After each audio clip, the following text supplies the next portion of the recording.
भारतातलाच नव्हे तर जगातल्या सर्वात मोठ्या घोटाळ्यांपैकी एक महाघोटाळा. सर्वसामान्य माणसांचे हजारो कोटी रुपये गिळंकृत करणारा, मती गुंगवून टाकणारा अजस्र आणि संतापजनक स्कॅम असे याचे वर्णन करता येईल.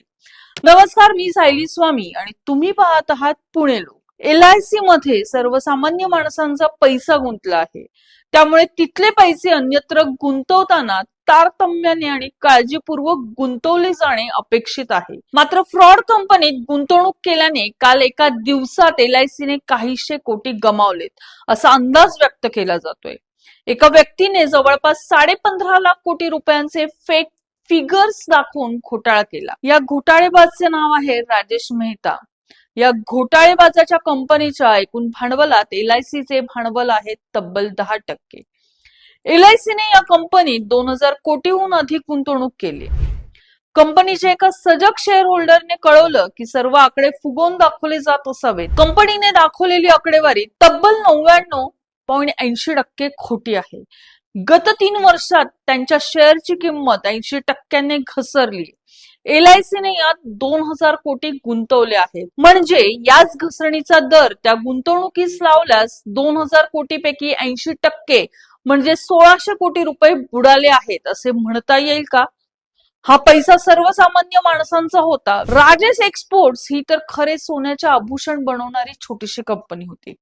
कंपनीचा चेअरमन राजेश मेहता याच्यावर तब्बल 15 कोटी रुपयांचा महसूल फुगवल्याचा गंभीर आरोप सेबीने केलाय.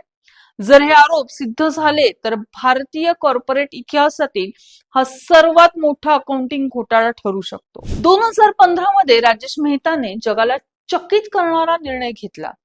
ही झेप त्याने 2015 साली घेतली. ही नोंद महत्वाची आहे.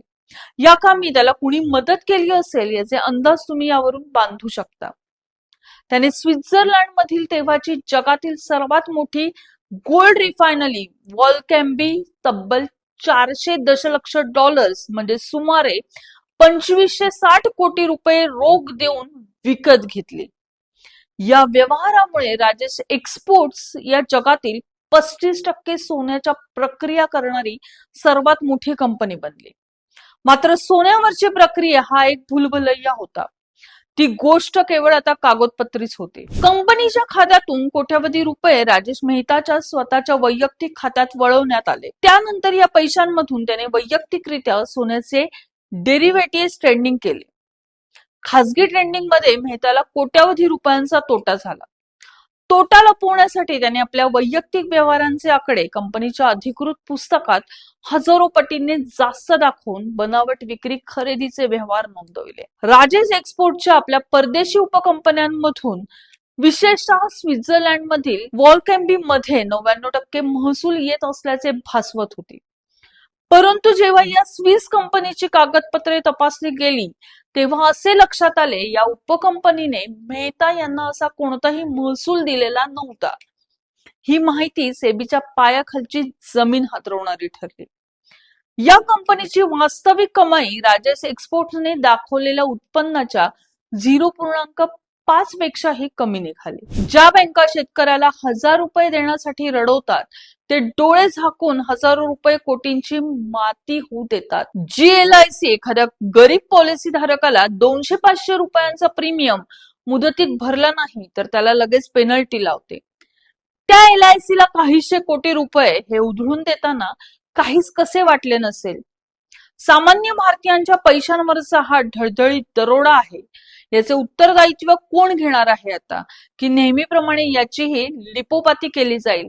तुम्हाला काही प्रश्न पडतात की नाही या सगळ्यावर? आपण यावर प्रश्न उपस्थित करू की नाही हे सांगता येणार नाही. मात्र 20 वर्षांनी नेटफ्लिक्स वरती या स्कॅम वर आधारलेली वेब सिरीज आली. तिचे आपण 2-3 सीझन नक्कीच एन्जॉय करू. तुम्हाला काय वाटतं कमेंट मध्ये नक्की सांगा आणि पाहत राहा पुणे लोक.